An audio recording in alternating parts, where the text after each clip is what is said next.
All right. Hello, everyone. It is the fourth Wednesday, and as per usual, I am on here answering any questions anyone might have regarding pet training or pet behavior. If you have any questions, feel free to just drop those on into the comments, and I will try to get to them as fast as possible. All right. Hello, everyone. It is International Dog Day, so um, I hope everybody's gotten their good pictures and videos of their pets in their home and also give them an extra special hug. Uh, so, yeah, if you have any questions, go ahead, drop them into the comments. I'd be happy to answer those. This past month has been very busy on the Buckman Best Behavior side of things. Things like everybody's getting back to normal, and we're getting all of our puppies set up and ready to go. We've had a number of clients that were just doing kind of dog old dog, new pup interactions, getting a lot of those lately. Usually that just takes a lot of desensitizing with the old pups and also getting the puppies to understand correct behavior and how to ignore, letting them learn, teaching them how to emotionally ignore the excitement of the other dog that's in the room. So, if anybody has any questions, feel free to pop them into the chat, and I'd be happy to answer them. I'm here till 9 o'clock. These questions can be basically anything animal related, whether it has to do with um, pets or wildlife or pet training or any other weird behaviors that you've run across. Maybe you found something on the internet that you thought was a little weird and you'd like to ask that. I also will be happy to answer those questions to the best of my ability. If anybody has any questions, go ahead, put those into the chat.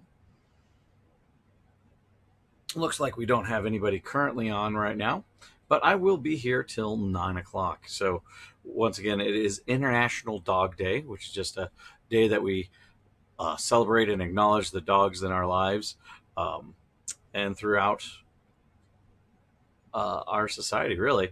I mean, dogs have interacted with us since, they used to think just a few thousand years ago, but now they're starting to think it was longer and much longer than that. Like 50, 100,000 years ago. I'd have to look at the exact numbers to figure out what the current anthropological idea is, but there is a great book that discusses the coevolution of dogs and humans, how we actually interacted and caused changes within each other, not just us on them, but them on us as well. So really, it was kind of a co grouping with them since the beginning. So if anybody has any questions, go ahead, drop those into the chat. I'd be happy to answer anything you might have. Or if you just want to say hi, feel free to say hi as well. Seems to be a very quiet night.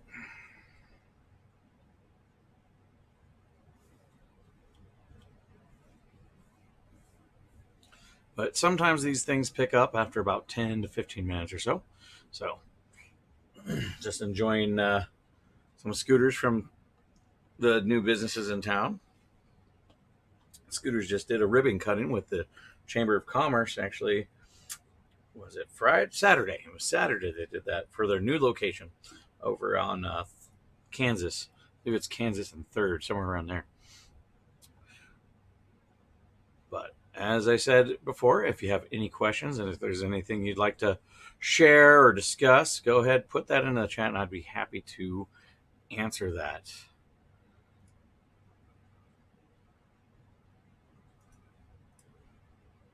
All right.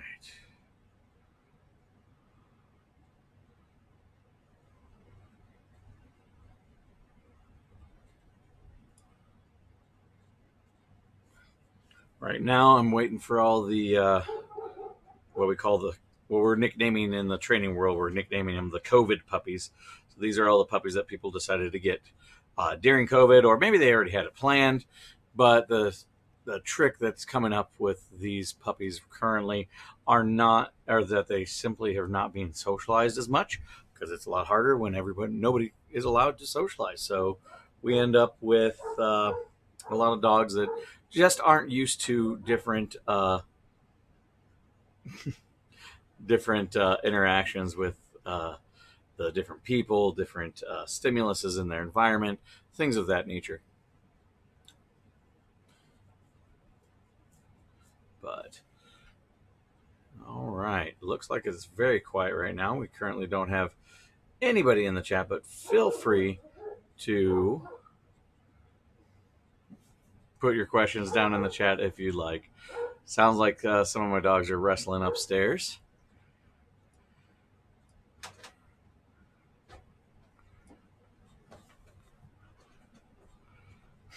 I think that's Gray One. Probably yelling at his brother Oscar because that's what he likes to do a lot. Looks like somebody's popped into the chat. If you have any questions on pet behavior, pet training, something you've seen with a wild animal, one of your pets that you have at home, maybe you're having an issue, go ahead and put it in the chat. Or if you just want to say hi, feel free to drop it into the chat right now.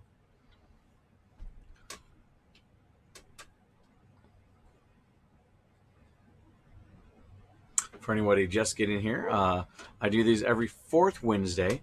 To this fourth Wednesday kind of special. Didn't plan that, but it is International Dog Day. So tell us your stories about any of your pets. Go ahead, feel free, add to the conversation any way you'd like. As I was just talking about, we're kind of working on some COVID puppies, which are just puppies that people got around the COVID time, and they're having socialization issues just because normally you'd be able to take them out to the park and things like that just to get them used to the environment. And that's actually the real key to socializing an animal, is actually just getting them exposed to all the different things that could show up in their environments.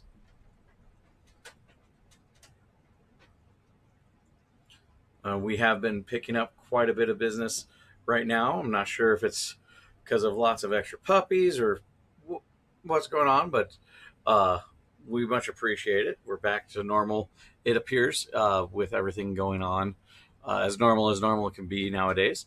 And we're taking every precaution. Actually, we just installed a UV lamp so that any and all devices, that all the little knickknacks that I carry, my glasses, my whatever, whenever I leave a client, it goes into the UV sanitizer before I go to the next homes and things of that nature, to minimize any potential spread of whatever may happen in that case. But right now I'm just doing private one-on-one sessions with families, and we work together to come up with whatever best plans will be needed for those.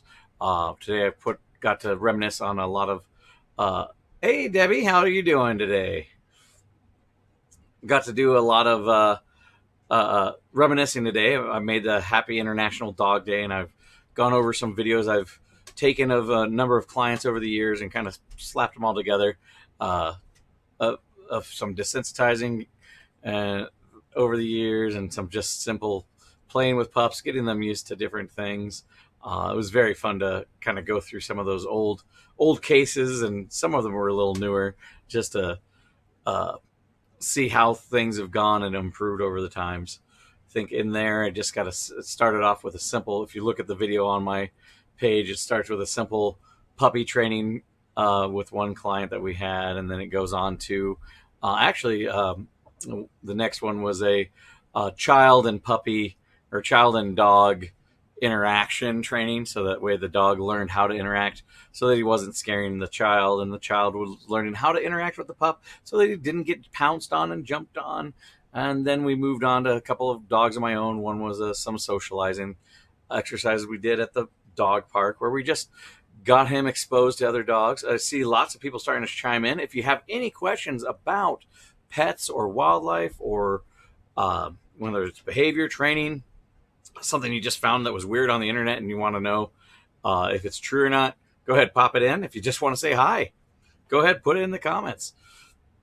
And for all the people coming in, it is International Dog Day, so happy International Dog Day to everybody. That wasn't planned, but I do this every fourth Wednesday, and by chance it is the International Dog Day today, which is always a fun little time to share your pets and your various furry family members with everybody. I was reminiscing on there and on some of those videos that I shared today. In some of the cases, we got to do some cooperative care. Cooperative care is one of the most fun things I like to work with. It reminds me of my time in the zoo, where we actually work with and train the animals to care, help us give them care. So actually, if you look at some of my videos, I talk about it. And in that International Dog Day, I have one that was taught to receive a Dremling. Needed a little bit of coaxing with some peanut butter, but it went a lot better once the training and understanding of the processes went along. And because it usually hates people touching their feet. Most dogs do, most animals do.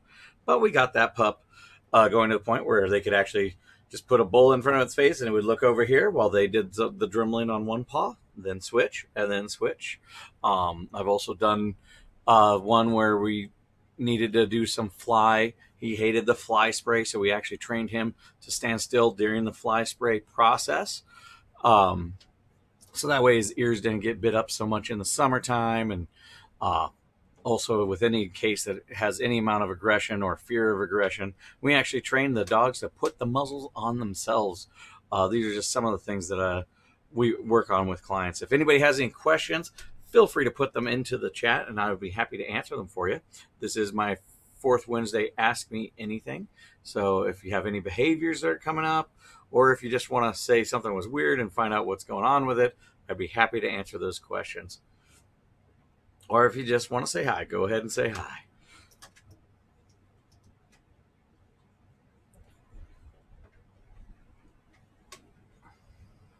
Let's give it a minute to let people put in their questions and responses. Looks like we got some more new people coming in. Hello, hello. Feel free to chime in, give your 2 cents, say whatever you'd like. If you have any questions, once again, just put them into the chat and I'd be happy to answer any questions you might have regarding pets or wildlife. Actually, the more and more I talk about how long I've been doing this, it's kind of amazes me each time. I've been training dogs since about 1992. Started with, like a lot of kids here in the U.S., with just simple 4-H dog training, did shows and things of that nature. Your dog still barks when people pass your house. Okay. Trying to think if what all we've done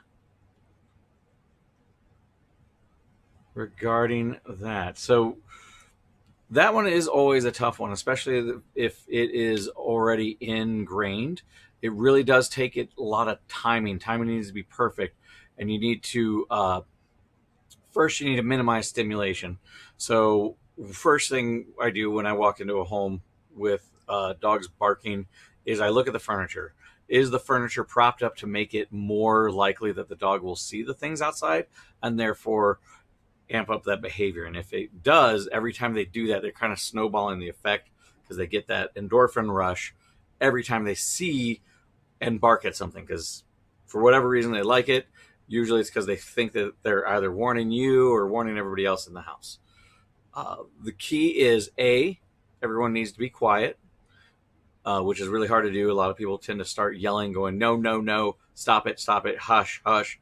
And when you do that, you actually make the problem worse because you're joining in the barking process. The key is using high-end reinforcers. You need to make sure, like things like couches and things that make it easy for the dog to see are moved. So that way they can't easily prop themselves up. You need to, what I usually do, honestly, is I start with the target training and get them very keyed in on that target and make them go towards that. So that usually is away from whatever it is outside. But the timing needs to be right, because if you do the timing incorrectly, which is one of the things that I go through with my clients, is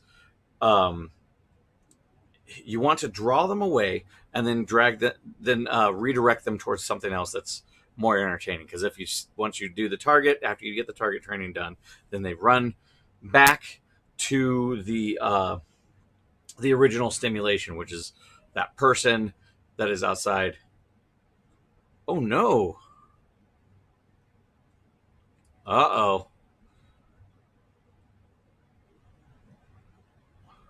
I'll talk with that about that here shortly, Debbie. I was just going to finish up with this talk on the barking. So the trick is you want to disengage the dog from barking at the things outside, and then you want to redirect them towards something more appropriate. Now, what can potentially happen, especially if you get the reward timing wrong, is that you actually end up rewarding them for the barking, which is what a lot of people sometimes end up doing by accident, which is what I work with, trying to get clients to get their timing right with how they redirect their dogs away from the stimulus without actually encouraging it to happen more, if that makes sense. But it is a very tricky thing that we need to work on as far as getting them away from it. But really, first it comes down to you need to train them in steps. So you need to train them to get away from it with something like a target or something along those lines, and then get them away from the doors or windows. Also, you need to make sure that they do have minimized stimulation. Now, if they're barking at people in your yard when they're passing by, the thing is you can't leave them out unattended, because you need to guide them through the process on what to do. And you actually probably should just bring them in anytime they start the barking fit, because the longer it lasts, the more it's self-feeding itself. But that is something I work with quite a bit with families and things like that, is that barking at passing neighbors and such. Okay, so Sassy, 16 months, starting to get a little more aggressive, temperamental with mom. Not full on biting you, but growls, shows teeth when she doesn't want to go to kennel. Adolescent, well, she's technically in adolescence. Dogs are basically, they're not fully grown until they're 2 to 3 years old, depending on the size of the dog. For Sassy, she's got about 8 more months, so she's probably late teens right now. No problem, Deborah. If you need me to get a hold of me, just contact me through Facebook or call me or text me. My phone number is on my website, www.bbbehaviors.com. Is she being a belligerent teen? No, she is definitely potentially challenging you. But the answer to that is not to be more challenging, because then that just causes a butting of heads. I would love it. So Deb Travers is a client of mine, and she seems to be escalating. They were doing great for a while, but she's reaching a different age, which I always warn people. The teenage phase is much tougher. So a lot of people will have these great puppies or high energy puppies early on, but they're still nice and sweet. But just like a teenager, it gets a lot more difficult. So usually around the 9 months to a year, that's when we start seeing these behaviors. With Sassy, she really doesn't like going in the kennel. And I would like, actually, Deb, I'd like it if you could give me a recording of it. If you can set up your phone, put it in a corner somewhere, or maybe if you have a way to record with your laptop or something like that, record it, get ready, and then do the whole process like normal, and then send that to me. One of the problems that I think that is difficult for trainers, when thankfully we do have modern technology that helps, and I have my clients use it all the time to send me videos and things of that nature, so that way I can actually analyze it when I'm not there. Because I talk about this thing called an antecedent a lot. Antecedents, everything that's before the behavior. But some things change the behavior. Me being in the house will change how that dog acts. And usually it goes one of two ways with me being in the house. Either A, they suddenly act worse, and the client's like, no, I swear we've been working on it, they do a lot better just 30 minutes ago, but the fact that I'm there, I cause a certain amount of excitement, and that can make the behavior worse. Or the fact that I'm there makes the behavior better, like they start behaving a lot better. I call it the IT or mechanic effect in dog training, where they're like, oh, right before you got here, or I don't know why they called you trainer, man, I'm a perfect angel kind of situation. I show up, and then suddenly the dog doesn't exhibit the behaviors. So I think in Deb's case, yep, okay. Okay, so she's not doing it 100% of the time. Good. So that's good. What I think you're having happen is, I was just talking a little bit about the COVID puppy situation, but I think you're having a situation where, which is why I've been trying to get a lot of people to start. I've kind of been saying this actually at all of my fourth Wednesdays, is start the kennel training before you go back to work. If you know you're going back in a month, start kennel training and kennel them up for an hour here and there. So that way they're used to it. Because otherwise, they've been cold turkey, no kennel, no nothing for. Oh, hey, buddy. You done yelling at your brothers? Yes, I heard you yelling up there. Okay. He's hyper. So back to this. What happens is a lot of people will go from 0 to, okay, you have to be in the kennel for 4 hours. And that can cause a lot of angst, especially if they haven't had to do it in a while. Yes, they used to have to do it, but there's no reason for them to remember, or they might in their head say, oh, we're done with this. So they think they don't have to go back. But the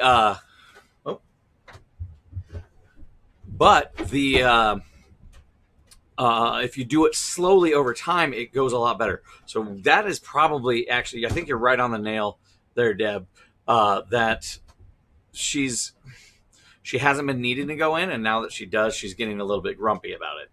It's perfectly valid. There's a few things you can do. First, I'd like you to send me that video, Jet, because that way I can see what you do, and I want you to behave as normal as possible. Don't try to be the best owner, if you will, because I need to see the most raw thing, just so that I can actually pinpoint and see what's going on. This is a service I offer all of my clients. For anybody who's wondering, once we're linked in, I love going over your videos when I'm not there, because then I can see what's really happening. Because sometimes, as I said, they act differently. But I think you're right on the money. She's a little grumpy. Something you can do now is try to find a reward that's higher value, to at least get her in more smoothly. You might have treats that she likes, but if they're not higher than the amount of distaste she has for the kennel, then it's not going to work as well. But we also might have to work on some process to get her used to being in there for a longer period of time, or something that will make it happier for her. One thing that I've been talking with some clients, but that one, it costs money, is those auto feeders that do drop treats throughout the time, so that when you're not there, something still is happening and is exciting in the kennel. Because the problem with Kongs is they last about 15 minutes, then they're done. So then they have however many hours where they are then alone. So, but yeah, just drop off that video with me. If you need if you can send it through Facebook, great. If not, then I'll send you my link to my Dropbox, which I use for that purpose as well. So, but I hope I think we can get this settled in. Sounds like it's not consistent, which is great, which means that behavior is not fluent.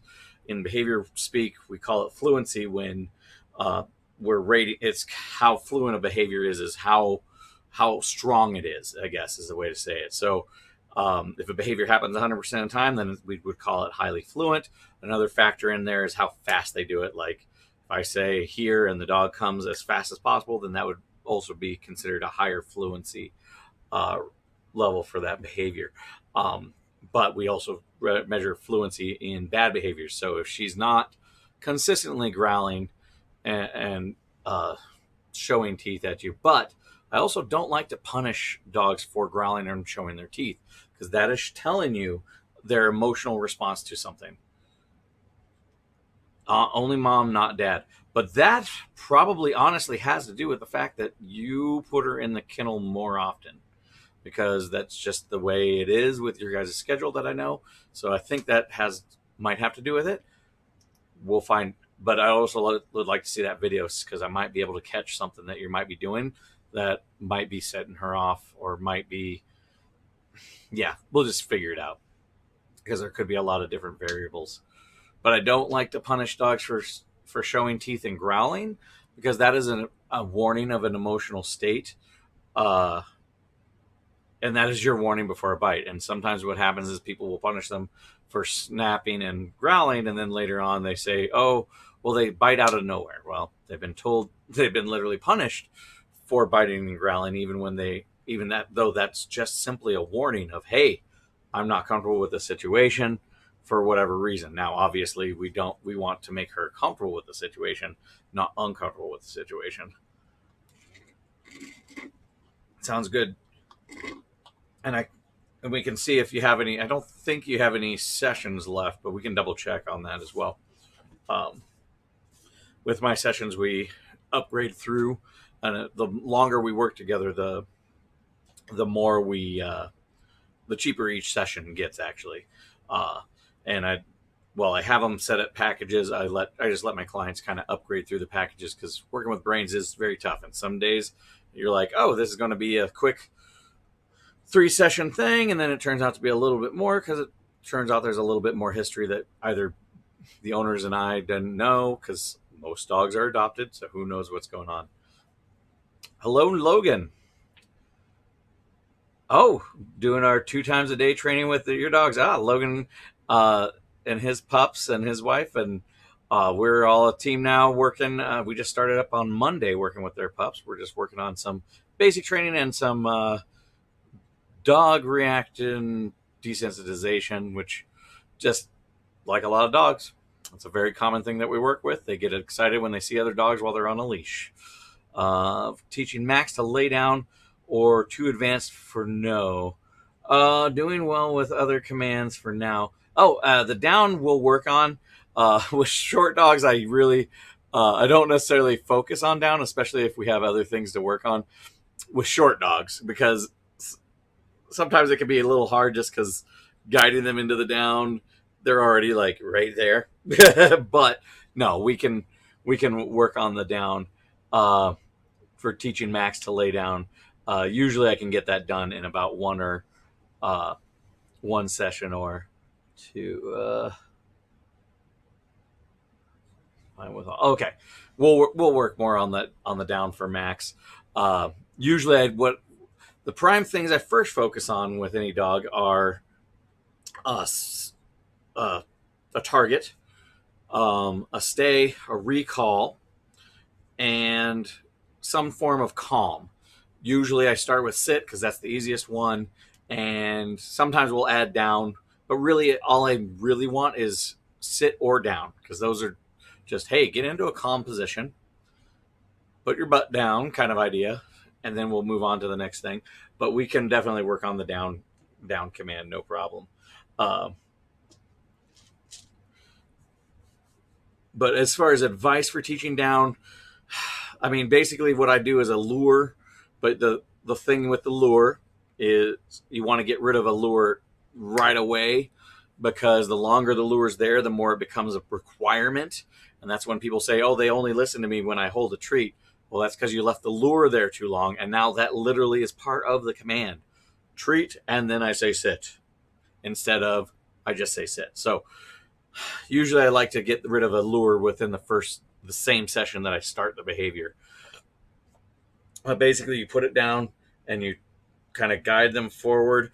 And what I try to do is I do a little bit of a negative punishment, because they see the treat, and then when their butt goes up, then I take it away, go nope, and I just mark it with a nope, and the treat goes away, and they figure it out a little bit, and then they get a little frustrated. Just depends on how the individual dog's going. I might tweak it up a little bit. Excellent. So I look forward to seeing you guys again on Monday as well. I do tweak it up a little bit as we go, depending on how the dog's reaction is. But generally I try to lure. In the past, I've tried to kind of push the dog down or sweep its legs. But honestly, I found that just doesn't work for long-term memory, and it would take forever sometimes for the dogs to get it. But whenever I lure the dog into position and then take the lure away, then what I have to do is I have to change the way I ask, because the luring process, usually I then am now on my knees on the ground, and you don't want that for every command. I'm not going to crawl onto the ground every time I want to ask the dog to down. So then I start up here and have them predict what I'm about to do, and I slowly go back all the way down and onto my knees like they first learned.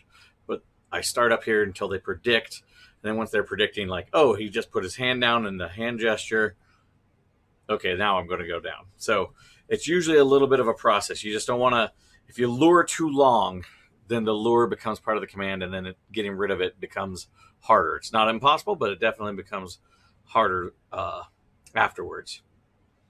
All right, if anybody has any questions, if you've just come along, it is International Dog Day. Feel free to put your questions in the chat, whether it's about pets or wildlife or whatever. I have experience with all of the above with those things. So feel free to put those down there. Anybody has any questions, feel free to let me know. All right. Looks like we got quite a few people coming in here. Excellent. I always like to see lots of new faces and lots of questions. Get a lot of clients coming in, and I like to see that too. I love hearing updates on how everybody's doing, and if anybody's having good, bad, or otherwise. So that way, if it's bad, then we can fix it between sessions, so that when we do meet up, we can. Favorite breed of dog and why? Good question. Okay, so then we can meet up and fix those issues before we go to before we meet up. Okay, so favorite breed of dog and why? There's a lot that I kind of want to work with. I tend to like large breeds. I don't know why. I just do. Well, I'm a big guy, so maybe that's why. If I have a toy breed, it just looks funny. Honestly, I want to say a Doberman. My first dog growing up was a Dobie mix. I rarely ever have purebred dogs.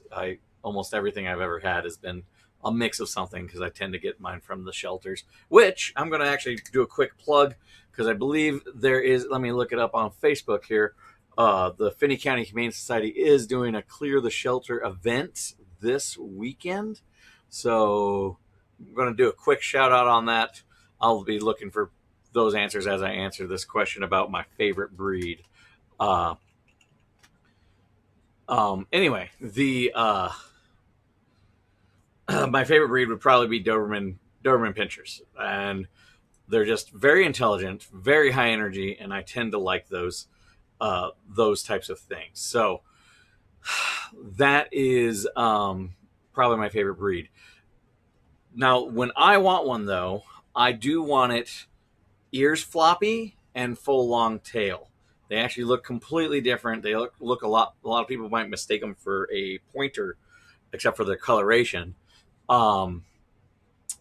Yes, the Clear the Shelters, and going back to this before I forget, Clear the Shelters at the Finney County Humane Society is 12 to 6 p.m. this Saturday. So there are specials going on as far as adoptions and spay and neuters, things of that nature. But they're doing the National Clear the Shelter event this Saturday at the Humane Society. Okay, back to the Doberman Pinscher. The Doberman Pinscher, they are just super athletic, super high energy, and super great personalities. Hi, Namara. What's up, baby? But they also can be kind of difficult because of that. I had to study up on them when I was in 4-H back in the day, because you were required to know about whatever breed your dog was. And I will tell you this much: if you're a kid in 4-H, that's when you don't want the mixed breed, because literally they could ask you about any of the breeds that your dog supposedly possibly has. So, So instead of learning just the one, you have to learn them all. But the Doberman Pinscher, it was originally, it's very closely related to the Rottweiler, um, and they were both bred for protection work and basically guarding things. So they do have that guarding drive. If you don't, what you do have to work with. Uh, but then later on, they decided that they wanted something more athletic than the Rottweiler. So they, which is big and powerful, but it's, or at least their common ancestor. But they wanted something a little bit more faster and more athletic. So they started mixing it with a few other things, one of which being a greyhound. So basically, a Doberman is somewhat of a cross between a Rottweiler and a greyhound. Um, but but yeah, so that would probably be my favorite. But I think as far as the Doberman Pinscher being my favorite, it's more nostalgia, and I've always wanted one uncropped, full length ears, which is very hard to get. However, there is an issue though nowadays as well with the Doberman Pinscher and a number of other breeds because of excessive inbreeding. So a lot of them are having certain types of defects that are highly prevalent in the breeds. So be careful who you're getting them from. Anytime you get a purebred dog, I always say make sure you know who the breeder is. Don't just get a purebred dog from the pet store or anything like that. The problem with the Doberman Pinscher is that a lot of them are being born with a heart defect, and you don't find out until they're about 2 to 4 years old, and they literally just drop dead of a heart attack because they have an aneurysm and just boom, done. Um, there are tests. There's actually a gene that they can test for if you have the money for it, and that's honestly why some of the higher end breeders or some certain breeds of dogs can cost more, is because of all the tests that they do to make sure that they're selling you a healthy dog. So you're not making, people don't get filthy rich being a dog breeder. Usually, I prefer finding people who are hobbyists in there. Some other dog breeds I like. One that I've always wanted to work with was an Anatolian Shepherd, which is basically kind of looks like a German Shepherd, but it's the size of a Great Dane. So I always want to work with them. I've met a few of them over the years. The ones I've met were working dogs that there's a program where they actually protect cheetahs. They're a herding dog, and they've been trained to herd and protect cheetahs from poachers in parts of Africa. That's a fun program, and I got to meet one who, it wasn't one in that program, but it was used for he got to greet the audience as they talked about the program that they were funding and participating in. I believe that was the Cincinnati Zoo that did that. And then one that I've always wanted to work with is I believe it's a Doggo Argentino. But they basically look like a pit, only the size, once again, the size of a Great Dane. They're like 150 pounds of pure muscle. They're actually bred to hunt boar. I would not be using it for that. I just want it because he's big and pretty. But he would definitely be a handful.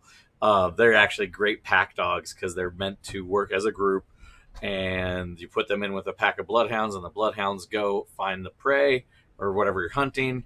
And then the Doggo Argentino actually fights the boar to the ground till the hunter gets there.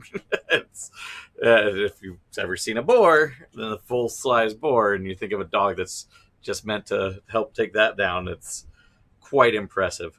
I talk a lot about Malinois. I do love Malinois, but I feel like they're almost overdone right now in the training world because a lot of people love them because they are great for bite work and guarding and things of that nature, but they definitely are an advanced breed.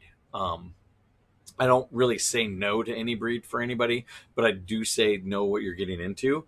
And Malinois is one that is highly intelligent. Same with Adobe, but it's just highly intelligent and highly athletic. So yeah, that's why I go for those guys generally when we are. I do have a Malinois German Shepherd. somewhere around here. The dogs are all having fun outside, so none of them seem to be coming on camera. I guess Namarin Greywind came in a little earlier. Uh, but yeah, I guess those are my favorite breed though is definitely Doberman Pinscher. One of these days I will have a full blood Doberman Pinscher, but I want to make sure I know who I'm getting it from, who that the lineage is okay, and that we won't have a traumatic event later on with that. All right. If anybody has any questions, go ahead and put them into the chat. I'll be doing this until about 9:00. Any questions, anything you want to know, whether it has to do with animals or if you just want to say hi, feel free. We've had a number of clients pop in, new and old. Trying to think how long Devin and I have been working. Well, Sassy's not that old, so, but still.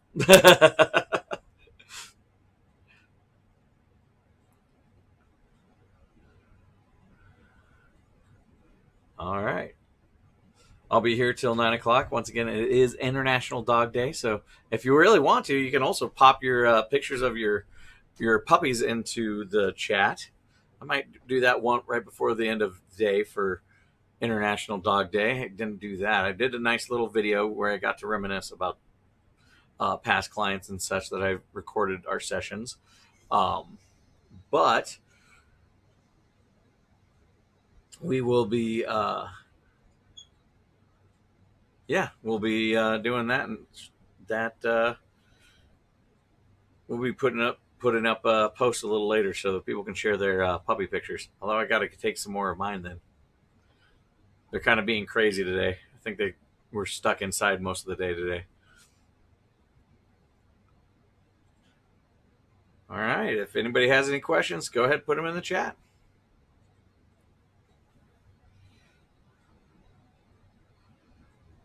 All right. But still, I'm amazed at how long I've been working with animals some days. I think I'm coming on, since I've been training, I'm coming on the 30-year mark. Ugh, a couple more years and I'll be on the 30-year mark with dog training, as well as the other animals and things of that nature. I think zoo work technically started about 2 years later after I started the zoos or the dogs. So, oh, it looks like we got a few more people. If you have any questions, feel free to put them into the chat and I'd be happy to answer them. Let's see if I missed anything on YouTube. I had it up, but it seems to have vanished. Oh, there it is. Nope, I do not have any comments in the YouTube section. We did have some issues previously on that, but I think we've fixed those up. People should be able to comment. If you can't, please direct message me and let me know. Maybe if you got full Facebook and that, let me know that if we fixed that issue or not.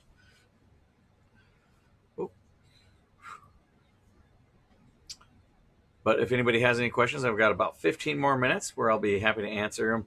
Anything about wildlife, anything about training, why I choose the way that I train versus other ways. I've actually kind of flowed through a number of different mentalities and different philosophies of training over the years into the one that I'm currently holding on, which is predominantly trying to remain as force-free and pain-free as possible with my training methodologies.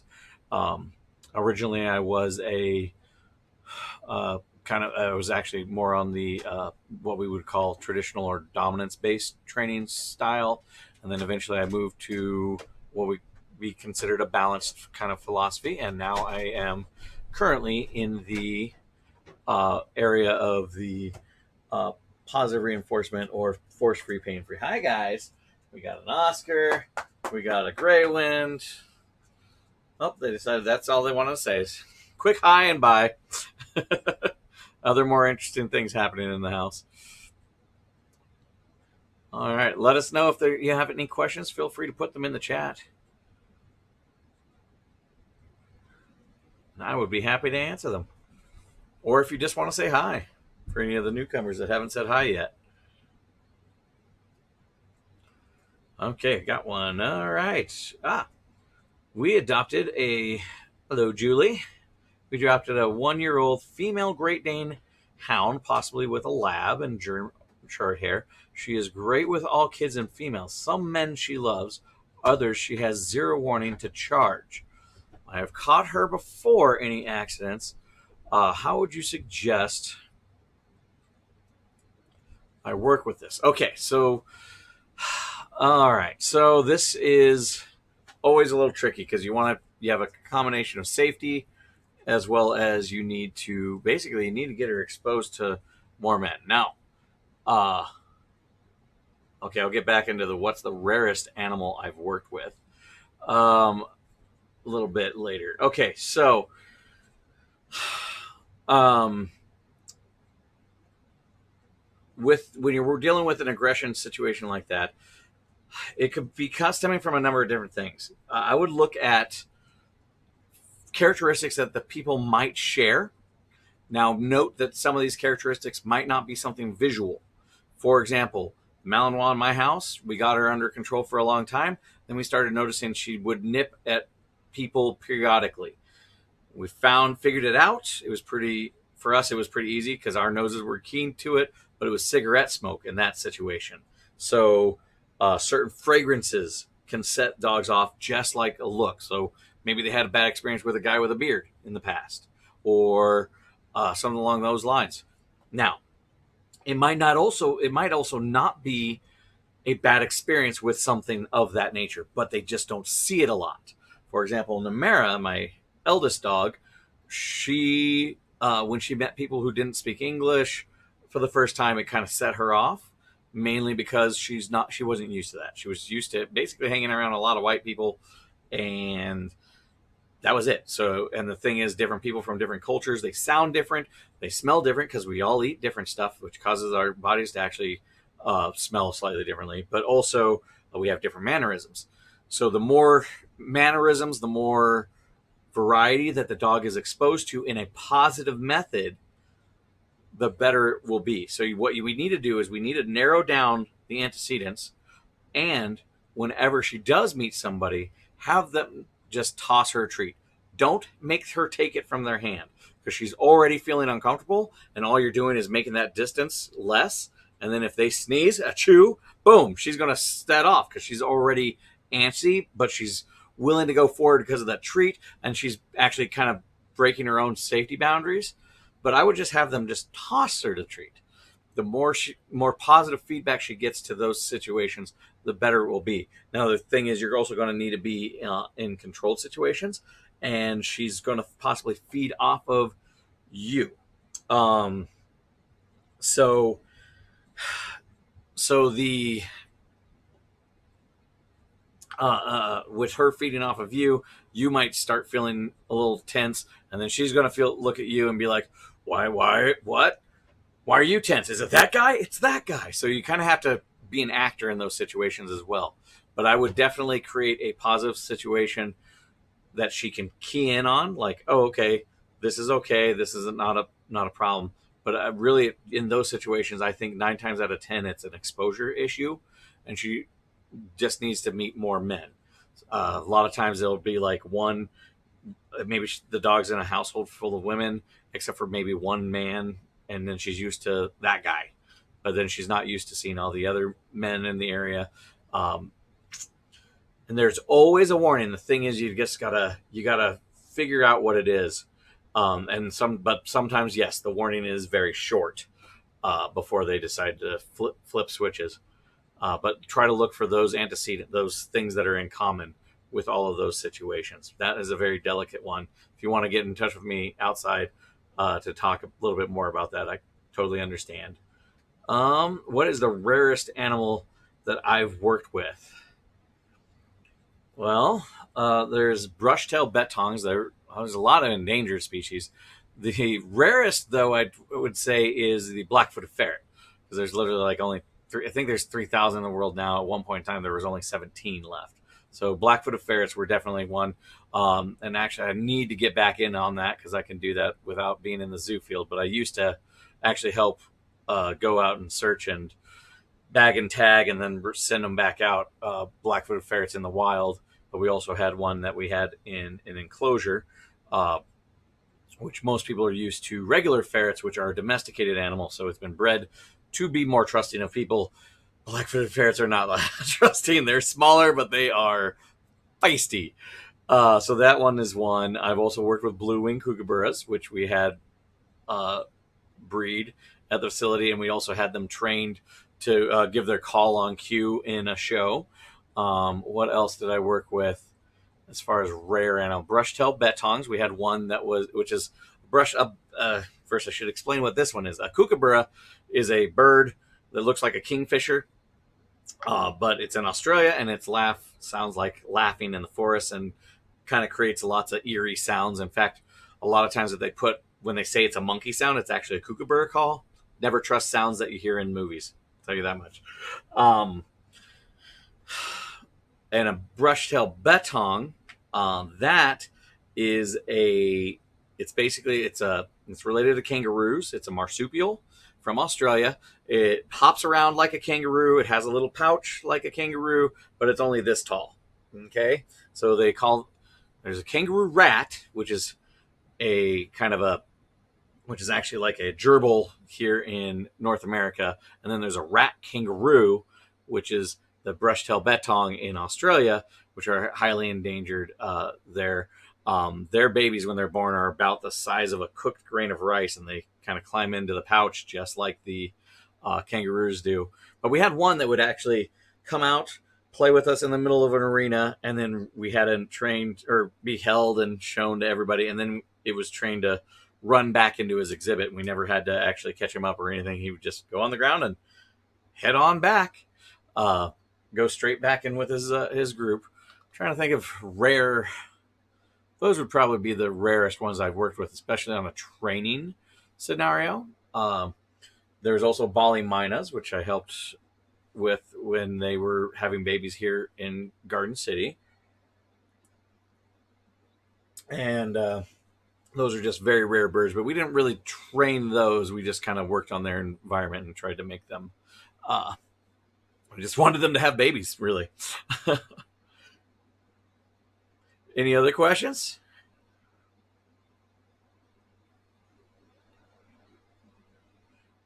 I'm trying to think of what other rare animals I might have worked with over the years, because one of the things is when you work with them, they feel less crazy. I definitely think it's the black-footed ferret, just because they were almost extinct multiple times. Their story is kind of interesting because at one point they thought they were extinct, and then they suddenly stumbled. Actually, a dog brought a dead one back to the farm, or to some rancher, and he's like, "What the heck is this?" Took it to a taxidermist, and the taxidermist knew exactly what it was. And then some scientists swooped in back in the 80s and started studying them. And then right as they were studying them, a plague went through the colony, and they almost all died. And before they all died, they had like 17 or 12 or 13 or something like that left. And so basically all the black-footed ferrets today are actually related to those last few that were saved. And they've been trying to reintroduce them into the wild ever since. Huh, buddy? Huh? Yes. This is Greywind. He's our Great Dane Husky mix. Yes, aren't you? You want to come up? Oh, no. Okay. Oh. Okay, you're going to go lay down on the dog bed.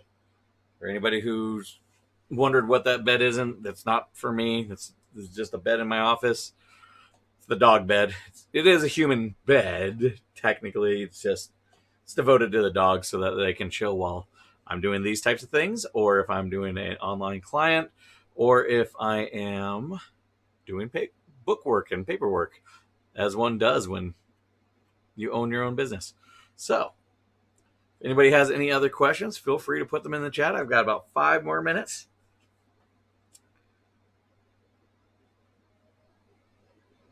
Huh, Greywind? What's up, buddy? You going to kill the fly? He's been hunting flies around the house, and I'm totally fine with that, because those things are getting annoying. I know everybody in the area is being very annoyed with fly season right now.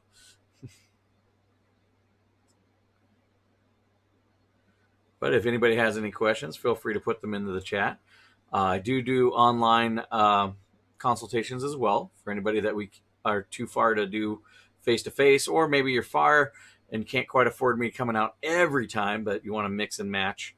I also do that as well, where we kind of meet up, do go over some stuff, then we go over things via online. Actually, I have a client that I need to respond to. I believe there was an email not too long ago, so probably be doing that tonight. Going over a lot of number of clients with some remote or online information. Because once you end up in the, as I like to say, the Buckman Best Behaviors pack, we do everything we can. We work together and try to get to the bottom of any behavior issues. And sometimes one method might work for most families, but every so often, either the dog personality or it just doesn't work with the way the family dynamic is. Maybe your schedule just doesn't work quite with a more standard style. So we kind of customize it to what you need and what the dog needs to try to get the best results that we can. All right, got about 4 more minutes for tonight. And if anybody's curious, we do this every fourth Wednesday. So if you have questions, you want to build them up till then, go ahead, bring them in on that next one. We have Katie and Logan. It looks like both halves of the couple have come on to online tonight. Great to see you on here. And can't wait to work with you guys again on Monday and get a few more things added into their repertoire so that we can start getting to the real core and nitty gritty of what we need to do for those pups. Otherwise, they were doing great. They have a new pup that just got adopted about a month and a half ago. And as per usual, honestly, a lot of people don't expect them to kind of just blossom up and go kind of, oh, you're in a house and you should be happy now. But unfortunately, that's just not how brains work. Every time we introduce a new object or a new thing to an animal, usually there's kind of I got to get used to it first period, including the house. And then really their personalities just blossom around, I want to say about the 2 to 3 month mark. I remember one incident one time at the zoo. It was very funny. Everyone expected we built this big rock structure in the lion exhibit. It had a waterfall and everything, and everyone's wants it to be all the big reveal. Show it to the lions, and it'll make a good. Oh, okay, I got it. We'll talk about that here in a second. But the lion came out, and they had all the cameras, and they were ready to see it. But it was a new thing in the exhibit, and every animal person was just like, this ain't going to go well. They're going to just turn right back around and not want to come out for the next 2 days. And sure enough, opened the door, lion saw the new scary thing, went right back in. 3 days later, he was out on top of it, but it took him 3 days before he was like, okay, I don't know if that rock's going to come out and jump at me or what. But yeah, so Max and Tucker lives are changed with these new treats. They're pumped for training. One thing that I always suggest is having a high value, and value is determined by the dog, not by you. So sometimes it's actually cheaper, like hot dogs and chicken or something like that. But if you have high value treats that they really want, it goes night and day with training, because when they want to work for it, that's that $100 value in their eyes. And instead of that $5 value, they're going to be way more interested in doing all the things. And it usually creates a much higher response rate to the training, much higher response rate to if we're trying to desensitize something. Especially if I'm desensitizing something, I will always go high value. Now, over time, I might use lower value and then go back to the high value as needed. So that way it keeps that high value. Because if you keep giving it all the time, then yeah, it can lose its value depending on the dog. Some dogs I've seen, usually it's a lab, but labs are bred to not have a lot of satiation. The part of their brain that goes, I'm done running after the ball, or I'm full now, is almost turned off in a lot of labs. If anybody's ever worked with them, they're just like, I will run until I pass out, and I will eat until I vomit. Those types of dogs, you can probably get away with the cheap treats, no problem, because they're never satiated. But most dogs, and every so often. Some are even really high, what we call high value dogs, in which case they're like, no, no, no, I only will do this for chicken and turkey. Mm-mm. But yeah, you can get a lot of difference just by doing that one simple thing. It's just changing the treats that you're using. All right. Looks like we've made it to the 9 o'clock mark. If anybody has any last questions, I'll wait one more minute. So feel free to put that in there. Otherwise, thank you all for stopping in today. We actually had a decent number of people show up today for our AMA. And if you have any other questions, let me know. You can message me if you'd like to set up an appointment. Go to bbbehaviors.com. You can select your first session there, and we can work on anything after that. And then, or you can message me, text me, call me, any of the methods. The phone number is 620-805-9429. That number again is 620-805-9429. And we can schedule an appointment or message me through Facebook. Email me at whitbuckman@bbbehaviors.com, WHITBUCHMAN at bbbehaviors.com. And I think that's most of the main methods of getting a hold of me. Looks like we don't have any other questions. So you all have a good rest of your happy International Dog Day. Bye now.